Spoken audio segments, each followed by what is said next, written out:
But I want to underscore a bigger issue here, and that is that the wrongful behavior that occurred here is not specific to the underlying asset. What appears to have happened here is a complete breakdown in the handling of those assets. In our discussion of FTX today, I hope we're able to separate the likely illegal actions from perfectly lawful and innovative cryptocurrencies. Now, it's important to define this space. Cryptocurrencies are analogized to tokens, but they're actually software. The software protocols that are foundational to the crypto ecosystem are like operating systems, and then applications are run on top of these operating systems. Currently, there are many competing operating systems and many apps running on them. There's nothing intrinsically good or evil about software. It's about what people do with it. And with this analogy in mind, what we should all understand here is one simple thing. The code committed no crime.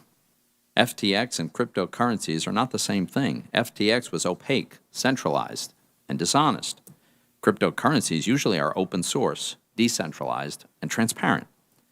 To those who think this episode justifies banning crypto, and I've actually heard that suggested, I'd ask you to think about several other historical parallels.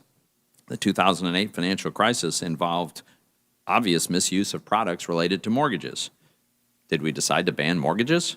Of course not.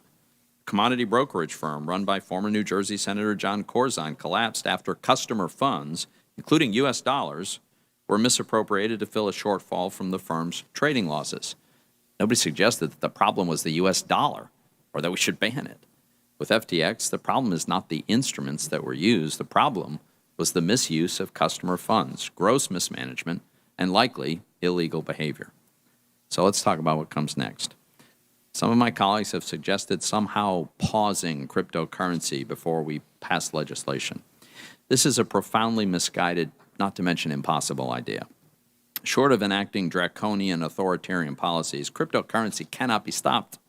If we tried, the technology would simply migrate offshore. Cryptocurrency does not need brick and mortar facilities to operate. And typing computer code should clearly be seen as a form of protected speech. Are we going to decide to pause the Constitution in order to stop crypto? This is exactly the kind of mindset that has driven this activity to the darker and less regulated parts of the world. Now, if Congress had passed legislation to create a well-defined regulatory regime with sensible guardrails, we'd have multiple U.S. exchanges competing here under the full force of those laws and regulations. In that scenario, it's not clear that FTX would have ever existed, at least on the scale that it did, not if we had American companies that were an alternative and properly regulated. The complete indifference to an appropriate regulatory regime by both Congress and the SEC probably contributed to the rise of operations like FTX. Others have suggested that we refrain from addressing cryptocurrency at all because we wouldn't want to legitimize its use. Well, I think that is both misguided and irresponsible. Congress can and should offer a sensible approach for the domestic regulation of these activities. I think we should start with stablecoins. This is an activity that my colleagues, we can analogize to existing traditional financial products. There's clear bipartisan agreement that stablecoins need consumer protections. There are virtually none in place now. I've proposed a framework that would do that. Senator Lummis and Gillibrand have also proposed a framework. Congress also needs to determine the criteria and the disclosures by which issuance of digital assets will be regulated. And we should acknowledge the possibility that there's certain token issuance, like Bitcoin, that don't need that kind of regulation. We should also clearly delineate regulations for the secondary market trading of these assets, including at exchanges like FTX US. Some of my colleagues have begun this important work. We can provide sensible consumer protections for which there would be very broad agreement while still allowing for the development of applications that are going to run on operating systems that we can't even imagine today, just as I don't think any of us ever imagined applications like Uber operating on iOS today. So let me conclude with this. It's absolutely essential to investigate any fraud and violations of existing law and prosecute those who are committing those crimes. Congress owes it to the American people to do so.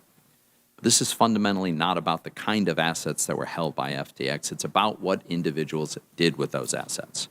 Individuals can be tremendously empowered by the use and access to cryptocurrencies. Cryptocurrencies can protect against inflation when governments irresponsibly manage their own currencies. They can provide useful services without the need for a company or a middleman, and they can let individuals preserve the freedom to transact privately. Mr. Bankman-Fried may well have committed multiple crimes.